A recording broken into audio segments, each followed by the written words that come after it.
non-stop. Are you sure your windows aren't open? It's Manhattan, Mom. That's just how it is. Well, I don't know about that. She took a scolding stance, hand on hip. The 60-year-old wood floor grunted beneath her feet. I just picked up Carolyn from her apartment, and sitting in her front room, it was so blessedly quiet I could have sworn we were in the country. That's because money buys thick windows, Jane thought. Never mind. Tell me, how's your— Please don't say it, Jane thought. Don't ask about my love life. Friend Molly doing? Oh, Molly. Yeah, she's great. Working freelance for the paper since she had the twins.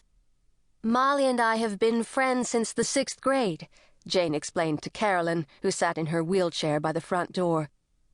Carolyn had as many wrinkles in her face as there are ridges in a fingerprint, not just around her eyes and on her brow, but delicate folds rippling across her thin cheeks.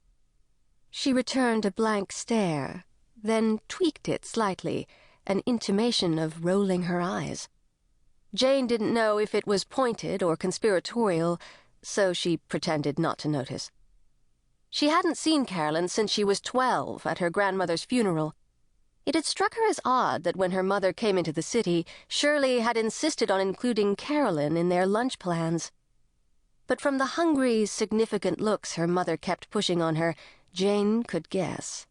The old woman was getting older, and Shirley wanted to make an impression, a last bid for the remains of the seafood fortune. No doubt picking up Jane at her apartment rather than meeting at the restaurant was a ploy to show Carolyn her great-niece's shameful living conditions. "Shall we skedaddle?" asked Jane, eager to get the meddling over with. "Yes, sweetheart. Let me just fix your hair."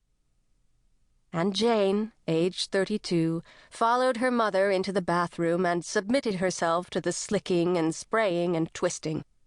No matter her age, whenever her mother did her hair, Jane felt exactly 7 years old.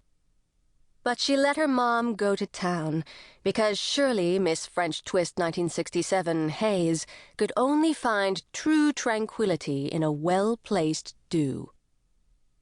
"Be sure you listen, dear," said Shirley, delivering her hushed, urgent lecture on how to impress the elderly. "They love that. Ask her about her childhood and let her go on if she's so inclined. At this point in her life, memories are all she has left, poor lamb." When they emerged from the bathroom, Carolyn wasn't where they had left her.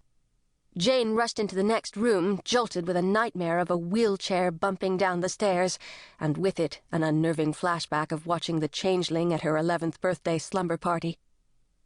But there was Carolyn by the window, leaning over to tug a floor plant into the yellow square of sunlight.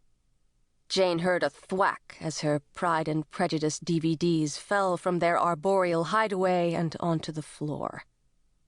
Jane felt herself flush. Carolyn smiled. Her unaccountable cheek wrinkles gathered into a few deeper ones. Really? So what if she had seen the DVDs? A lot of people owned them. And why should she hide them? She didn't hide her copy of Arrested Development Season 1 or Yoga for Dummies. Still, something in Carolyn's smile made her feel as though she stood there in her underwear. Dirty underwear.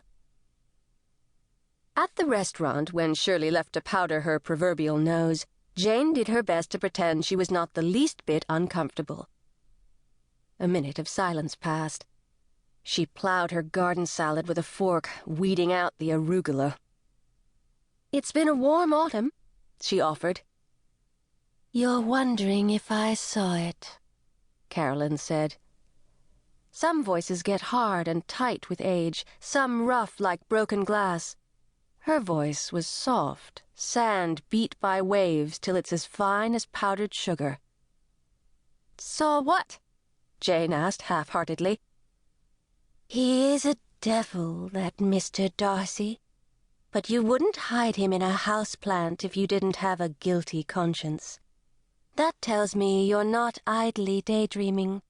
You're past 30, not married, not dating, if your mother's gossip and the photos in your apartment."